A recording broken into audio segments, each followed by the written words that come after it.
I'm Gustavo Karam, and I'm one of the partners and founders at LeCube and Final Frontier. And I have the huge honor here to be interviewing the president of the jury of animation of D&AD 2020, Simon. Yes, hi Gustavo. My name is Simon. I am one of the directors of Salon Alpin. We are a directors duo, and we've been working for the last 10 years mostly in commercials. And now in the recent years, we also shifted towards pre-production for feature films, animation for games. We also released our own games. But probably the work we're most known for is the Greenpeace. There is a Rangtang in my bedroom commercial where we did some beautiful self-frame animation and used all our tips and tricks we learned over the last decade to create that commercial. This was a very different year for D&AD since it was, well, for the COVID situation. So I want to ask you a little bit about how it was your whole D&AD experience, about this specifically a different year, about all the COVID and the remote work. Yeah, we were all very disappointed that we didn't have the chance to go on a beer after the discussions, right? That was actually what we were looking for. And yeah, for me, it was, I was very sorry because I was looking forward to meet the people in London, right? Sitting together face to face. But I was also very surprised how well it was organized and how well it actually worked. So the preparation was really good. So the briefings we got, the briefing I got as the president to be aware of that the group should be there should be no bias within the group, right? That we should be well balanced, that everybody's heard, so that we have a fair discussion. And I was wondering if this is possible, right? And actually, one advantage we had over all this Zoom discussion is I could see, or everybody could see each face at the same time. So I was wondering this day, what would it be if you sit on a table? Maybe you look in one direction. This is your favorite people you talk to, and then you miss out on the other side of the table. This doesn't happen on a Zoom call. You have them all there. And if you see there is somebody reserved about a situation or wants to say something, but doesn't, I can come in as a jury president and say, okay, we want to hear your opinion on this and that.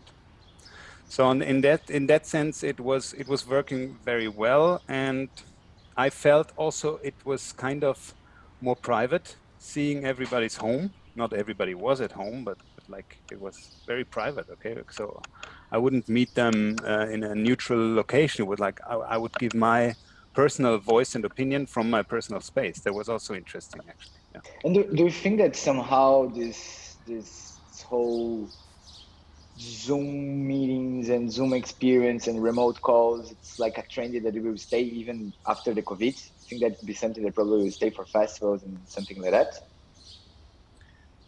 We actually also, I was giving a few days after the judging, was giving a live presentation on a festival, and it is working. But if for a presenter on stage, it's terrible, right? If you need the audience, if you want to communicate with people, and then especially after your presentation, you want to talk to them further, like have their conversation, feedback, whatever after that. So that's maybe what we're missing out on this virtual presentation option.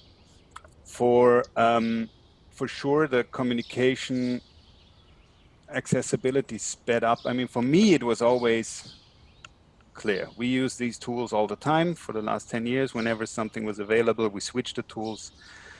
But so many people who were a bit holding back on that, they're now also on board. And you can reach people much faster than before because everybody has installed everything and you type in and people are at your fingertips.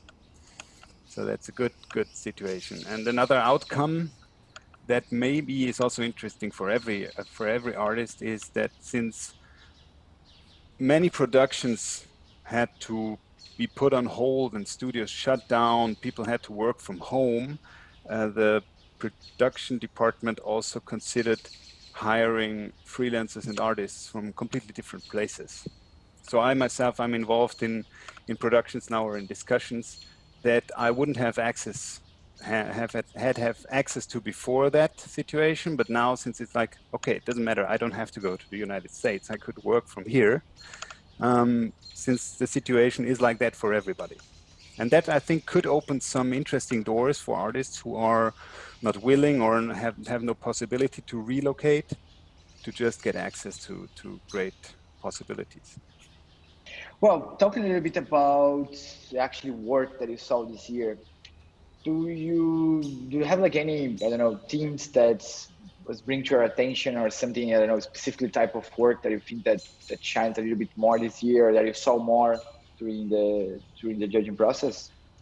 Yeah, I have to say, to be completely honest, there were a lot of, and I think that was the great thing about our process in the jury, in the group we had preferences, we had discussions about it.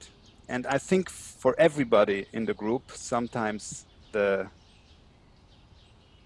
feeling or with the actual judging eventually changed. Something that we said, this is really good.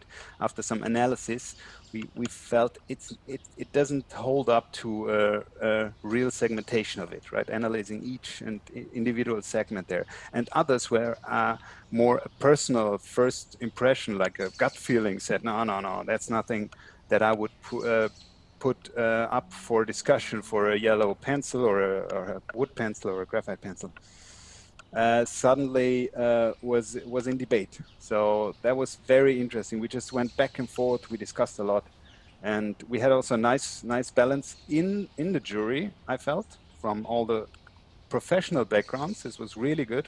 Very well assembled from D&AD, and well balanced. Six in total, and three were female and three men. So we had a good balance there. Also different perspectives. And I mean, what always shines is when you see that there was a lot of manual labor involved. Something where you think, how did they do it and in what time frame, right? Because when we work on projects where there is a lot of cell frame animation or like just manual animation, manual labor involved, we're just wondering, how can they do it that fast, right? And these were the projects actually that popped out in a way. And then others who popped out had just an incredible, sophisticated way of telling a story. Now, I would say what made a big impression was the commercial hankograph, which was in a way made by stamps, little manually created stamps. I mean, they were laser cut, as I think. So the individual frames were stamped on paper and then photographed. It's like the stop motion technique. But also at the same time, what happened is that the storytelling took place in this circular frame of the stamp, right, which is actually part of the story, which I won't reveal right now. But then you have this beautiful big white canvas, and you just have this small circle of information of the whole world that the story is actually about. And this stamp is actually also the cross for the hunters. So there are so many levels of intersections of the story, the background, the animation technique, that it caught our attention. It is really, we felt that on every level, everybody was working together. This couldn't be an idea from one department. This wasn't just the agency having a good idea. It wasn't just the production department coming up with the best solution, but it was a real masterpiece of co-production as such. Yeah. For the next years and for the next people who will submit in D&AD, do you have, and for the next generation of designers and animators as well, do you have any advices that you can give? So my tip is like this. I think after each and every work we do, may it be private or professional, we go through several stages of tests. The first are we ourselves, we say, are we were happy or we're unhappy with what we achieved. Then we have the client who should be happy, and does it do the job? And the third one is that the community, the artists, those who do the same as we do, how do they reflect on what we did? And in this group is the awards are in this group, right? And there are some awards where you are really lucky because you have this amazing jury groups that professionally analyze your work, and much more than feedback from artist friends who saw it, they give their feedback. The jury process means really we are looking at each individual layer of the production and give feedback. So if you make it, if you want to win the award, all these, the work has to be so compact that it actually stands all questions. But that's not what we're actually going for when we are producing as artists.